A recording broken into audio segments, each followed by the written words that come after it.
በዓለም ላይ ስናይ እኛ የምንሞትለት እንጂ የምንገልለት አምላክ የለንም። አስቀድሞ ነቢያት ትንቢት የተናገሩለት ሱባኤ የቆጠሩለት ምሳሌ የመሰሉለት አበው ቀደምት ዛሬ ላይ ሂውመን ተብሎ የሚባለው ማን እንደሆነ የሰው መብት ተብሎ የሚባለው ማን እንደሆነ በጣም አጠያያቂ ነው።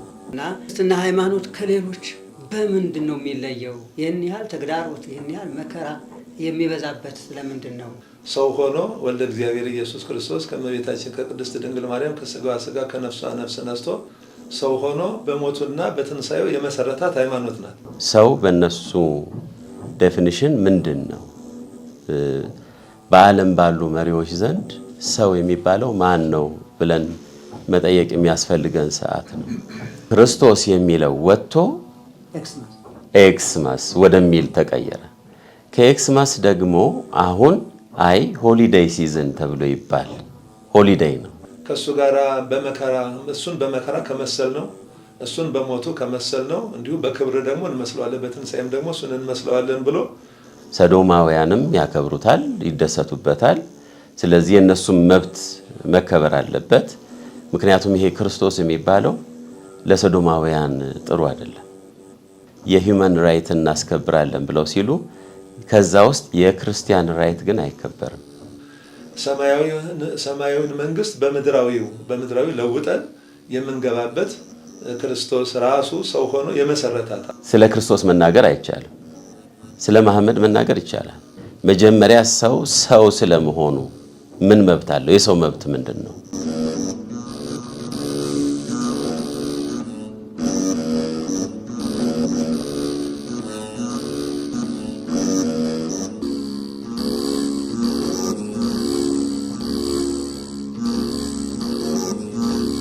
በስመ አብ ወወልድ ወመንፈስ ቅዱስ አሐዱ አምላክ አሜን። ሰላም እግዚአብሔር በያላችሁበት ይብዛላችሁ። ውድ የማህበረ ተዋሕዶ ኦርቶዶክስ አባላት በሀገር ውስጥም ከሀገር ውጭም ሆናችሁ በዚህ ሚዲያ የሚተላለፉትን ትምህርቶች የምትከታተሉ ሁላችሁም በእግዚአብሔር ስም እንደምንሰነበታችሁ። እንደሚታወቀው ይህ መርሃ ግብር ከምዕመናን ጥያቄዎች የተሰበሰቡ ወቅታዊ የሆኑ ሃይማኖታዊ፣ ታሪካዊ፣ ትውፊታዊ፣ ስነ ምግባራዊ የሆኑ ጥያቄዎች እየተነሱ ሊቃውንተ ቤተ ክርስቲያን መልስ የሚሰጡባቸው ጥያቄዎች ተሰብስበው ለእናንተ መልሳቸው በሊቃውንቱ እንዲቀርብ ይደረጋል። ዛሬም እንደተለመደው በዚህ መሰረት ከእናንተ በመጡ ጥያቄዎች መነሻነት የቤተ ክርስቲያናችን አንጋፋ ሊቃውንት በመካከላችን ተገኝተው መልስ ይሰጣሉ። ወደ መልሱ ከመሄዳችን በፊት ወደ ጥያቄውን ከመግባታችን በፊት ግን በቅድሚያ ራሳቸውን እንዲያስተዋውቁ ጋብዛለሁ። በቀኝ በኩል ክቡር አባታችን አሉ። ስማቸውን፣ አገልግሎታቸውን አብረው ያስተዋውቃሉ። በዚህ በኩል ደግሞ የማህበራችን ዋና ስራ አስኪያጅ በማህበረ ቅዱሳንም የትምህርትና ሐዋርያዊ ክፍል አገልግሎት ኃላፊ መምህር ፈቃዱ ሳሌ ያሉ። ሁለቱም ራሳቸውን እንዲያስተዋውቁ እድሉን እሰጣለሁ። እንግዲህ እንደተለመደው ሰብስክራይብ ማድረግ እንዳታቋርጡ አደራ እንላለን። ወደ ክቡራን አባቶች ይወስዳቸዋል።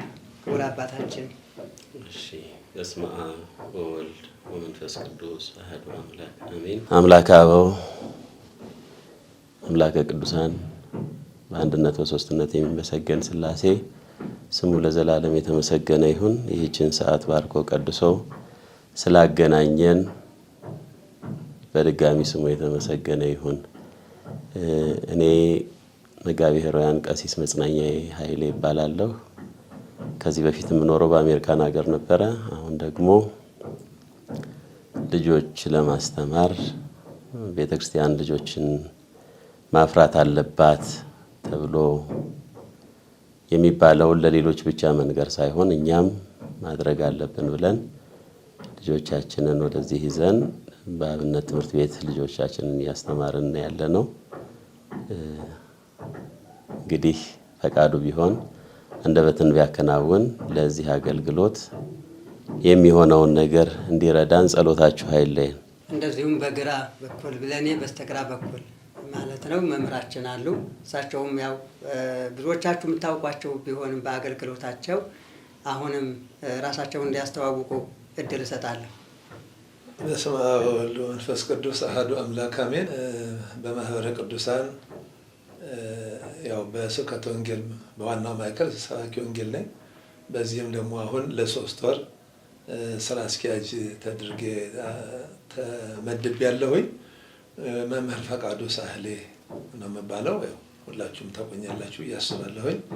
እግዚአብሔር አምላክ ቢረዳን እንደተባለው እንግዲህ ከእናንተ በመጡ ጥያቄዎች ላይ በአባታችን በመጋቤ አእላፍ ገብረ ዮሐንስ ሾምዬ አስተናባሪነት የምንወያይ ይሆናል። እግዚአብሔር ከሁላችንም ጋር ይሁን።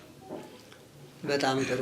ከመምህራችን ከመምህር ፈቃዱ ልጀምርና ክርስትና እንግዲህ ብዙ ተግዳሮቶች እንዳሉት ይታወቃል ከመጀመሪያው ጀምሮ እና ክርስትና ሃይማኖት ከሌሎች በምንድን ነው የሚለየው? ይህን ያህል ተግዳሮት ይህን ያህል መከራ የሚበዛበት ስለምንድን ነው በሚለው የምዕመናን ጥያቄ መነሻነት የእርስዎን ምልከታ እና ሀሳብ ከቅዱሳት መጻሕፍት ከታሪክ አንጻር እያስተማሩ ያሉ አንጋፋ የቤተክርስቲያናችን መምህር እንደመሆንዎት ምንድን ነው ምክንያቱ ከሌሎች ሃይማኖትስ በምንድን ነው የሚለየው የሚል ጥያቄ መጥቷል እና ለዚህ መልሰዎትን እንዲሰጡን። የክርስትና ሃይማኖት ከሌሎች የሌሎቹ እንዲህ ነው እያልን ስለ ሌሎቹ መቼም አንናገርም። ግን የራሳችን ከሌሎችም ጭምር የሚለየው የምንለው የክርስትና ሃይማኖት ያው የመገለጥ ሃይማኖት ነው። እንደሚታወቀው አስቀድሞ ነቢያት ትንቢት የተናገሩለት፣ ሱባኤ የቆጠሩለት፣ ምሳሌ የመሰሉለት አበው ቀደምት እሱ ነው። ያው አማናዊ ሆኖ ያን ትንቢቱን፣ ምሳሌውን፣ ሱባኤውን ቆጥሮ ጊዜው ሲደርስ ሰው ሆኖ ወልደ እግዚአብሔር ኢየሱስ ክርስቶስ ከእመቤታችን ከቅድስት ድንግል ማርያም ከስጋዋ ስጋ ከነፍሷ ነፍስ ነስቶ ሰው ሆኖ በሞቱና በትንሳኤው የመሰረታት ሃይማኖት ናት። ስለዚህ ከሌሎቹ እንግዲህ ሰዎች ከሰሯት ሰዎች ተሰብስበው ከፈበረኳቸው የእምነት አይነቶች ወይም ደግሞ በእምነትም ከሚጠሩት ለየት የሚያደርገው አንዱ ይሄ ነው። በክርስቶስ ሞትና ትንሳኤ ነው የተመሰረተው። እንደገና ደግሞ እሱ በሞቱና በትንሳኤው እንደ መሰረታት ሁሉ እሱን ክርስቶስን በሞቱና በትንሳኤው መስለን የምንኖርበት ሃይማኖት ነው። በሞቱም በትንሳኤው ቅዱስ ጳውሎስ በሮሜ 6 ቁጥር 5 ጀምሮ ስናነብ እምከመ አርአይነ ሕማመ ንዔሪ ክብረ ምስሌሁ ከእሱ ጋር እሱን በመከራ ከመሰል ነው እሱን በሞቱ ከመሰል ነው እንዲሁ በክብር ደግሞ እንመስለዋለን፣ በትንሳኤም ደግሞ እሱን እንመስለዋለን ብሎ ቅዱስ ጳውሎስ እንደተናገረ በሞቱ ክርስቶስን የምንመስልበት በኋላም ደግሞ በትንሳኤው በክብርም ከሱ ጋር እሱን ወርሰን የምንኖርበት ሃይማኖት ነው ክርስትና ማለት ነው። ስለዚህ በዚህ መልክ ልንገልጠው እንችላለን። ክርስቲያኖች መከራ መስቀሉን ተሸክመ ያልተከተለ ለእኔ ሊሆን አይገባም ብሎ እንደተናገረ መስቀሉን ተሸክመን የምንኖርበት ሰማያዊውን መንግስት በምድራዊ ለውጠን የምንገባበት ክርስቶስ ራሱ ሰው ሆኖ የመሰረታት አስቀድሞ ትንቢት የተነገረላት በነቢያት በኋላ ደግሞ እሱ ሰው ሆኖ የመሰረታት ሐዋርያት ያንን ያዩትን የሰሙትን የዳሰሱትን የመሰከሩበት እንዲህ እያለ በሐዋርያት እንግዲህ ራሱ ቅዱስ ጳውሎስ በኤፌሶን 2 ቁጥር 20 ላይ በነቢያት እና በሐዋርያት መሰረት ላይ ታነጻችኋል ብሎ እንዳለው ክርስትና በነቢያትና በሐዋርያት መሰረትነት ላይ የታነጸች ሃይማኖት ናት ማለት ነው። በዚህ መሰረት ነው እንግዲህ ክርስትናን ባጭሩ የምንገልጠው። ቃለ ሕይወት ያሰማልን ክቡር መምህራችን ወሳኝ ነጥቦችን በማስቀመጥ እንግዲህ ለመምህራችን እድሉን ሰጥተዋል። የተከበሩ ሊቀ ሕሩያን ቀሲስ መጽናኛዬ በአሜሪካም በነበረ ቆይታው ስለ ክርስቲያኖች ፈተና የተረዱት ይኖራል። አሁንም በዓለም አቀፍ ደረጃ ያለው ፈተና ከባድ ነው እና መምህራችን ያሉት እንዳለ ሆኖ በእርስዎ በኩል ደግሞ የሚጨምሩት ካለ? እንግዲህ ክርስትና ከሌላው ሃይማኖት በምን ይለያል ነው ጥያቄው። መምህራችን የተናገሩት በጣም የሚያረካ ነው፣ ደስ ይላል። ቤተ ክርስቲያን ግን ሊቃውንት ሲቀመጡ እንዳይስማሙ ብለው አንድ አባት የነገሩኝ ነገር አለ። ሊቃውንት በተቀመጡ ጊዜ መስማማት የለባቸውም እርስ በርሳቸው። ምክንያቱም አንዱ የአንዱን ምስጢር ብቻ ይዞ ከተቀመጠ ምስጢራት ይቆማሉ፣ ነገር ግን ይገታሉ። ምስጢራት እንዳይገቱ ሁሉም ከመስማማት ይልቅ ይሄ ቢሆንም እያሉ ሲሄዱ ነው አሉ። አንድምታ የሚለው ምስጢር ላይ የተመጣው አንድም እንደዚህ ይሆናል፣ አንድም እንዲህ ይሆናል ነው። ስለዚህ ክርስትና ምንድነው ብለን ስንጠይቅ ወይም የኛ ክርስትና ከሌላው እምነት በምን ይለያል ተብሎ ሲባል በዓለም ላይ ስናይ እኛ የምንሞትለት እንጂ የምንገልለት አምላክ የለንም። የክርስትና ሃይማኖት ከሌላው የሚለየው የሚሞልትለት ራስ የሚሰጥለት ራስን አሳልፈው የሚኖሩለት አምላክ ነው። ቅዱስ ጳውሎስ ለገላትያ ሰዎች በነገራቸው በምዕራፍ 2 ቁጥር 20 ላይ በጣም ደስ ይለኛል ቃሉ። ከክርስቶስ ጋር ተሰቅያለሁ፣ አሁን እኔ ሕያው አይደለሁም። ስለዚህ የክርስትና ሃይማኖት ሕያውነትን የምናገኘው በክርስቶስ እንደሆነ ሕይወታችን ክርስቶስ እንደሆነ እርሱን ደግሞ ሕይወት ስናደርግ የምንኖረው አኗኗር እርሱ ለኛ እንደሞተ እኛ ደግሞ ለእርሱ ለፍቅሩ ራሳችንን አሳልፈን እየሰጠን ልንሞትለት የሚገባ ሃይማኖት ነው ብለው እንዳስተማረን የክርስትና ሃይማኖት ከሌሎቹ የሚለይበት ዋናው ምክንያት የሚገደልለት አይደለም። ዛሬ ብዙዎች በሃይማኖት ስም ተነስተው ምዕመናንን ሲያሳድዱ እናያለን፣ እንመለከታለን። የሚያምኑትን ካላመንን የሚያውቁትን ካላወቅን የሰብእናችን እንኳን ሰው መሆናችን እንኳን ይጠፋቸዋል። እኛ ደግሞ ከአባቶቻችን የሰማነው ነገር አለ። በአንድ ዘመን እስላሞች ተሰደው ወደ ኢትዮጵያ በመጡበት ዘመን ንጉሥ አርማህ የተናገሩት ነገር ነበር ይባላል። በዚያን ጊዜ በሃይማኖት የማይመስሉን ስደተኞች ወደ ሀገራችን መጡ። በሃይማኖት አይመስሉንም ብለው ጠየቋቸው እና እንዴት እናስገባቸዋለን ተብሎ ሲባሉ እስቲ ሂዱና ተመልከቷቸው፣ ፀሐይ ወጥቶላቸዋል አልወጣላቸውም ብለው ጠየቁ። ፀሐይ ወጥቶላቸዋል። ዝናብስ ይዘንብላቸዋል አይዘንብላቸውም? ይዘንብላቸዋል። አየሩንስ እኛ ምን ተነፍሰውን ነው የሚተነፍሱት? አይደለም። አይ ይሄማ ምን ከሰው የተለየ ምን ነገር አላቸው? ፀሐይን ካወጣላቸው፣ ዝናብ ካዘነበላቸው፣ አየሩን ከመገባቸው የፈጠራትን ምድር አንከለክላቸው። ስለዚህ ለነሱ መጠጊያ መሆን ክርስቶስን መምሰል ነው። የክርስትና ስራችንን ነው። ለሰው ብሎ የመጣ ጌታ ነው። ስለዚህ እኛም ለሰው ብለን ስራችንን ክርስትናችንን እንገልጣለን ብለው ተናግረው እነዛ የመጡትን ሕዝብ ተቀብለው አስተናግደዋል። እና ስለዚህ ክርስትና ከሌላው በምን ይለያል ተብሎ ሲባል የሚኖርለት የሚሞትለት ራስን አሳልፎ የሚሰጥለት እንጂ የሚገሉለት የሚያኖሩለት አምላክን ባለማምለክ የክርስትና ሃይማኖት ከሌላው ትለያለች። ይቆየን። በጣም ጥሩ። እንግዲህ ካለው በዓለም ዙሪያ ካሉት በሃይማኖት ስም ከሚጠሩት ሁሉ ላይ ተለይቶ መከራ የሚበዛበት ይኸው የክርስትና ሃይማኖት ነው እና መከራው በጣም ስፍር ቁጥር የሌለው ነው። እንደሚያዩት በዓለም ዙሪያ ቢሄዱ በሶሪያም ክርስቲያኖች በእውነት ግብፅም ላይ ያሉ ክርስቲያኖች ሲያዩዋቸው በመከራ ነው የሚኖሩት። አንገታቸውን ደፍተው በሰቀቀን ነው የሚኖሩት። ምንም በፖለቲካም በሌላም ጣልቃ ገብነት የሌላቸው ሰላማውያን ሰዎች ድንገት በወጡበት ሁሉ አንገታቸው እየተበጠሰ ይጣላል።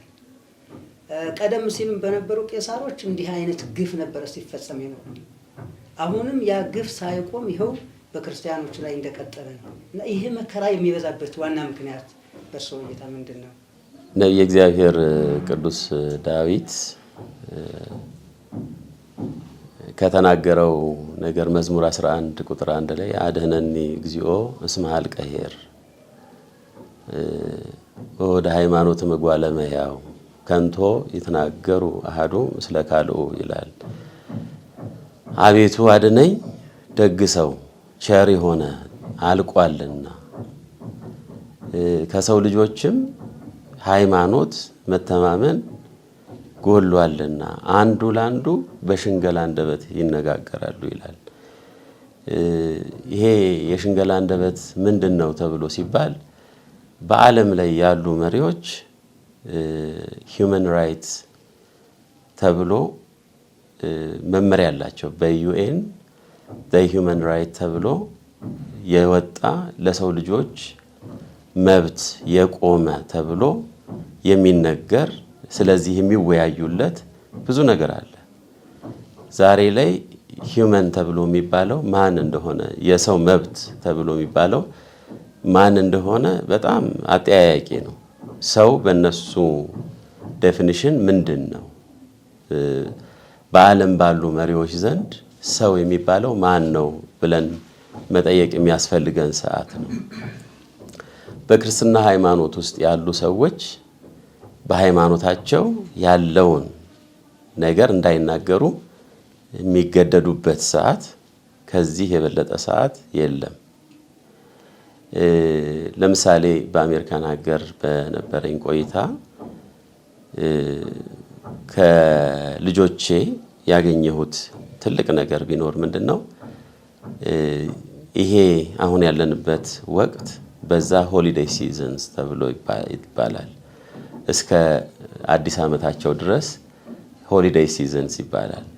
በፊት ግን ክሪስመስ ሲዝን ነበር የሚባለው። የክሪስመስ ሲዝን ይባል ነበረ። ከክሪስመስ ሲዝን ወደ ኤክስመስ ተቀየረ።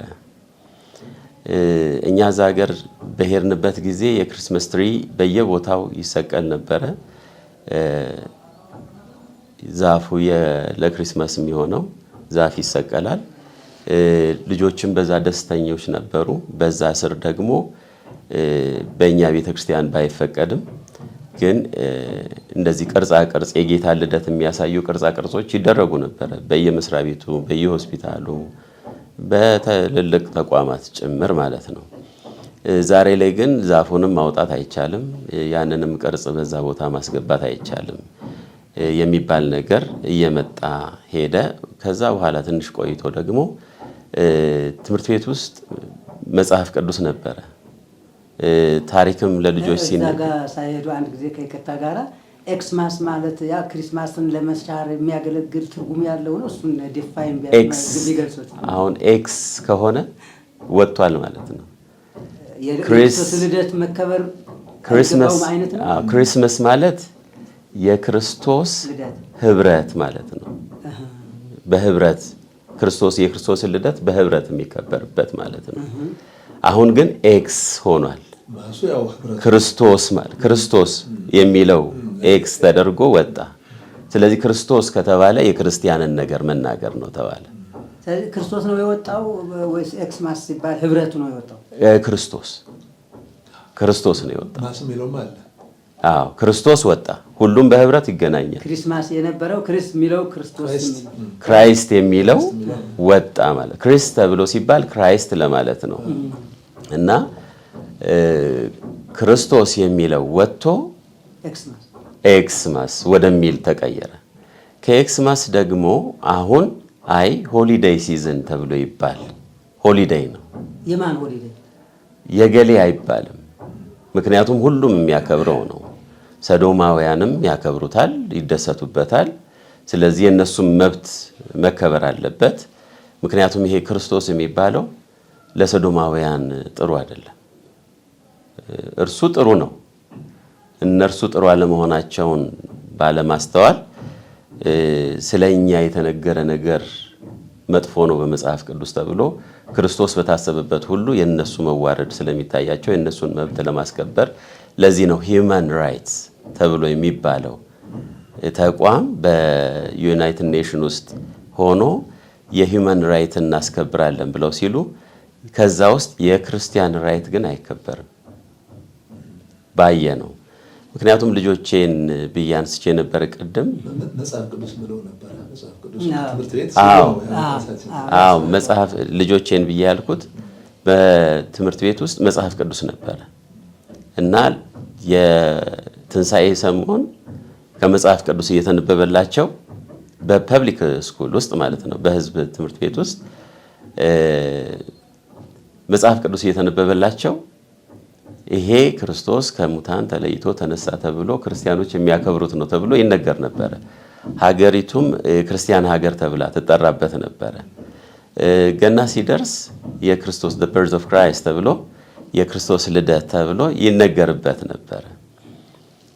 አሁን ስለ ክርስቶስ መናገር አይቻልም። ልጆቼ በነገሩኝ ነው። ስለ መሐመድ መናገር ይቻላል። እስላሞች በዓላቸውን ሲያከብሩ አስተማሪዎቻቸው እየጠየቋቸው ልጆቹን ይናገራሉ። የክርስቲያኖች ሲሆን ግን ሌላውን ማሰናከል ነው፣ ኦፌንድ ማድረግ ነው ተብሎ ሌላውን ማሰናከል ስለሆነ ስለዛ አይነሳም ተብለን ተከለከልን ብሎ በተለይ ትልቁ ልጄ መጥቶ ለምንድን ነው እኛ ላይ ጫና የሚበዛው ብሎ ጠየቀኝ። እና ለምንድን ነው ጫና የሚበዛው ተብሎ ሲባል ሁሉም ስለ ሂውመን ራይት ስለ ሰው መብት እንጂ ስለ ራይት ቱ ቢ ሂውመን የሚል አባባል አለ። መጀመሪያ ሰው ስለመሆኑ ምን መብት አለው? የሰው መብት ምንድን ነው? ሂውመን ራይት ሳይሆን ራይት ቱ ቢ ሂውመን ሰው ለመሆን የሚያስፈልገውን ነገር መታሰብ ነበረበት። ሰው ለመሆን ደግሞ የሚታሰብበት መንገድ ያለው በዚች በክርስትና ሃይማኖት ነው። ሰው መሆን ከሁሉ ነገር ይቀድማል። ነቢየ እግዚአብሔር ዳዊት ልጁ ሰሎሞንን ልጅ ሆይ በርታ ሰውም ሁን ስላለው ሰው መሆን ሳይሆን ለሰው የሚያስፈልገው መብት ምንድን ነው ብለው ይላሉ። ስለዚህ አሁን እዚህ መብት ሲፈቀድለት የሚፈልገውን ነው እንጂ የሚያስፈልገውን አይደለም። ስለዚህ የሰው ልጅ ፐርፐዙን የተፈጠረበትን ዓላማውን ሳያውቅ ሰው ሳይሆን መብት ይሰጠዋል። ስለዚህ በህሊናው ያለ አስተሳሰብ ከሰብአዊ አስተሳሰብ ውጪ ይሆንና ሁሉን ነገር ፊሊንግ፣ ቻሌንጅ እና ደግሞ ሲስተም። እኔ አሁን እነዚህ ፊሊንግ፣ ቻሌንጅ እና ሲስተም የሚባሉ አሜሪካን ሀገር ውስጥ ያገኘኋቸው በአብዛኛው በጣም ይቅርታ ሁሉንም ማለት አይደለም፣ ግን በአብዛኛው ሰው አጋንንትን የሚገልጽባቸው መንገዶች ናቸው። ቻሌንጅ ብሎ የሚሉት ፈተና ሲያጋጥማቸው ቻሌንጅ አጋጠመኝ ብለው ይላሉ። ያ ሰይጣን ፈተነኝ የሚል የለም። ስለዚህ ሰይጣን ፈተነኝ ከሌለ ደግሞ እግዚአብሔር አዳነኝ ወይም እግዚአብሔርን አድነኝ ማለት አይኖርም። ሁለተኛው ፊሊንግ ነው እና I follow my feeling ብለው ይላሉ። እኔ ስሜቴን ነው የምከተለው ብለው ይላሉ። የሰው ስሜቱ ደግሞ የትኛውን ስሜት? መንፈሳዊ ስሜቱን፣ ስጋዊ ስሜቱን የሚለው እነዚህ በጣም መታወቅ የሚገባቸው ነገሮች ናቸው እና መንፈሳዊ ስሜቱን እንዳይከተል የሚያየውን ነገር ነው የሚያዳለው። ስለዚህ ሌላው ቢቀር ጾታ እንኳን መወሰን የለበትም ተብሎ የወላጅ መብት የተከለከለበት ብዙ ስቴት አለ። በአሜሪካን ሀገር ወላጆች የልጆቻቸውን ጾታ ወንድ ነህ ሴት ነሽ ብለው መናገር አይችሉም የተባለበት፣ ይሄም በጣም ትልቅ ምንድን ነው የሚባለው ቻሌንጅ ይላሉ። this is a biggest challenge ብለው ነው የሚሉት እንጂ ሰይጣን ያመጣብን ፈተና አይደለም የሚባለው። እና ክርስትና ሃይማኖት ደግሞ ይሄንን አትቀበለው። ስለዚህ እነዚህን ፈተናዎች ለማለፍ የምትሄድበት መንገድ አሁንም ክርስቶሳዊ ሕይወት ነው። ክርስቶሳዊ ሕይወት ደግሞ በ2 ዓመቱ ጌታችን ኢየሱስ ክርስቶስ ምን አደረገ ተብሎ ሲጠየቅ ተሰደደ ነው። ከ2 ዓመት ጀምሮ ስደት አለ። ስለዚህ ከየትኛውም ዓለም ላይ ክርስትና እየተሰደደ ያለበት በጣም ብዙ መከራን እያስተናገደ ያለበት ዘመን ላይ እግዚአብሔር ፈቅዶ እንግዲህ እኛን ትችላላችሁ ብሎ ነው መሰለኝ እያኖረን ነው። በእሱ ዓላማ ውስጥ መግባት ስለማይቻል እርሱ እያኖረን ነው እና እነዚህ ሶስተኛው ደግሞ ሲስተም የሚባል አለ። የሰው ልጅ መከተል ያለበት በተለይ አሁን ለምሳሌ ባገለገልኩባቸው አጥቢያ ቤተክርስቲያናት የምጠይቀው ጥያቄ ነበረኝ። ለምሳሌ እኛ የምንተዳደርበትን ደንብ የቤተክርስቲያን መተዳደሪያ ደንብ ስናረቅ፣ ስናወጣ፣ ስናዘጋጅ ይሄ ኦርቶዶክሳዊ አስተምህሮ ነው፣ ስለዚህ የኛ የምንመራበት ይሄ ነው ብለን ለምሳሌ ሰዶማውያንን እንደማንቀበል ሰዎቹን ሳይሆን የኃጢአታቸው የበደላቸው ተባባሪዎች መሆን የለብንም። ስለዚህ ይህንን መግለጫ ማድረግ አለብን ብለን ስንል ሲስተሙ አይፈቅድም የሚል መልስ ነው ያገኘሁት። አሁን ሲስተሙ የማይፈቅደው ለምንድን ነው? እኔ ሃይማኖቴን መግለጽ ሲስተሙ የማይፈቅድልኝ ከሆነ ታዲያ ሃይማኖቴን የምገልጸው መቼ ነው? ለሃይማኖታችን የምንኖረው መቼ ነው? ሃይማኖታችንን የምናስበው መቼ ነው ወደሚለው ነገር ያመጣልና ለምንድን ነው የክርስትና ሃይማኖት መከራ እየደረሰበት ያለው የሚለው ነገር ያው ክርስቶሳዊ ስለሆነ አሰረ ፍኖቱን እንከተላለን። በተለይ እንደው ካላበዛሁት አንድ መናገር የምፈልገው ነገር ምንድነው?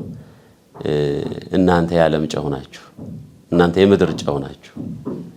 እናንተ የዓለም ብርሃን ናችሁ። እናንተ በተራራ ላይ ያለች ከተማ ናችሁ የሚሉ እነዚህ 3 ነገሮች አሉ እና 3ቱንም ስንመለከታቸው 3ቱም ለራሳቸው የሚጠቅሙ አይደሉም። ጨው ለራሱ አይጠቅምም። ጨው በአባባል ልጆቼን ሳስተምራቸው ታዲያ ጨው ለራስ ስትል ጣፍጥ ተብሎ ይባል የለም ወይ ብለው ሲሉ አዎ የሚገባበት ቦታ እንዳያጣ። ስለዚህ አንድ ክርስቲያን ጨው መሆን አለበት፣ የሚገባበት ቦታ እንዳያጣ። ጨው ምን ይሆናል? ዲዞልቭ ይሆናል። ዲዞልቭ ይሆንና ወደ ምን ይሄዳል ተብሎ ሲባል ወደ ሌላውን አልጫውን ወደ ማጣፈጥ። ስለዚህ እርሱ ሟምቶ ለሌላው ህይወት ይሰጣል። ስለዚህ እናንተ የምድር ጨው ናችሁ ተብሎ ሲባል ምድር የምትጣፈጠው በክርስቲያን ነው።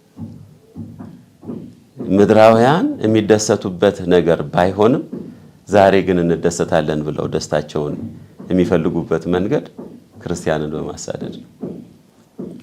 ስለዚህ እንደሰታለን ብለው ያስባሉ። ግን ክርስቲያኖች በእነሱ ውስጥ እየገቡ እየቀለጡ እየሞቱ የሚገልጡት ክርስቶስ አለና ያ ክርስቶስ ነው ዓለምን አስጨንቆ የያዛት። ፍቅሩ ታላቅ ነው። ፍቅሩ በያዛቸው ሰዎች ደግሞ ዓለም እየጣፈጠች ትሄዳለች። ግን በሞታቸው እንጂ በመኖራቸው አይደለም። እና ሁለተኛዋ ደግሞ የተባለው ነገር እናንተ የዓለም ብርሃን ናችሁ።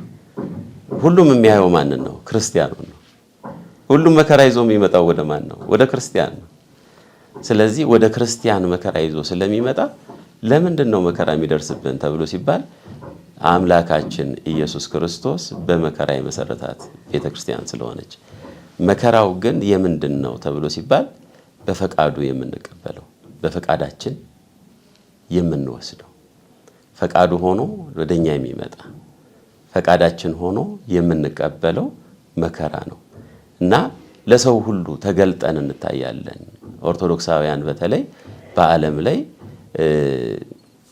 አንድ አባት ሲያስተምሩ አንድ የራሻ ኦርቶዶክስ ቤተክርስቲያን ካህን በዚህ በኮሚኒስት አገዛዝ ወቅት አንድ ሰው ይመጣና ጥያቄ ይጠይቃቸዋል ካህናቱን እና እስቲ አወር ፋዘር የሚለውን አባታችን ሆይ ብሎ የሚለውን ጸልይ፣ የዕለት እንጀራችንን ስጠን የሚለውን ቃል give us our daily bread ይባላል አይደል በእነሱ። ስለዚህ ዳቦ ስጠኝ በለው፣ ዳቦ ከሰጠህ እኔም አመልከዋለሁ፣ ካለበለዚያ ግን እኔ ዳቦ አለኝ እኔም ብትጠይቀኝ ዳቦ ሰጥሃለሁ ብሎ ይለዋል። እና ያይና ዝም ይላል ያ ካህን። ባጠገቡ የነበረች ሚስቱ ለምን ዝም አልክ? አምላክህ ሲሰደብ በአምላክህ ላይ ሲሳለቁበት ለምን ዝም አልክ ብላ ትለዋለች። አይ በአምላኬ ላይ ሲሳለቁ ዝም ያልኩት ያው የሚሆነውን ነገር ታውቂዋለሽ ብሎ ይላታል።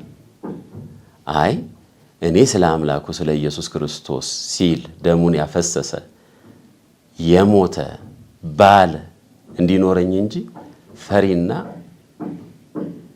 ለስጋው ብሎ በዚህ ዓለም ላይ ለመኖር ጊዜን የሚያመቻች ባል እንዲኖረኝ አልፈልግም ትለዋለች። በዚህ ጊዜ ተነስቶ ተናገረው። ያንን ሰው የመለሰለት መልስ ለ15 ዓመት እስር ቤት ውስጥ በጣም የተለያዩ ስቃዮች እንዲደርስበት አደረገው። ከ15 ዓመት በኋላ ወደ አሜሪካን ሀገር ይወጣል። የአሜሪካ መንግስት ብዙ ዲፕሎማሲያዊ ግንኙነቶችን አድርጎ ብዙ ክፍያ ከፍለው ያወጡታል እና አሜሪካን ሀገር ይገባና ኑሮ መኖር ይጀምራል። ዜግነቱም ሁሉም ነገር ተስተካክሎታል፣ ስራም አግኝቷል። እሱም ባለቤቱም በሰላም መኖር ይጀምራሉ እና በዛን ሰዓት መጽሐፍ ጻፈ እና የጻፈው መጽሐፍ ላይ ምን ብሎ ነው የጠቀሰው? በዛ 15 ዓመት ውስጥ ክርስቶስ ከኔ ጋር ነበረ፣ እኔም ዕለት ዕለት አየው ነበረ። አሁን ግን ወደዚህ ከመጣሁ በኋላ ክርስቶስ ከኔ ጋር መሆኑን አላይም። እርሱ ከኔ ጋር አለ ብዬ አምናለሁኝ እንጂ አላየውም። ስለዚህ ክርስቶስን ያየው የነበረው በመከራው ውስጥ ነበረ።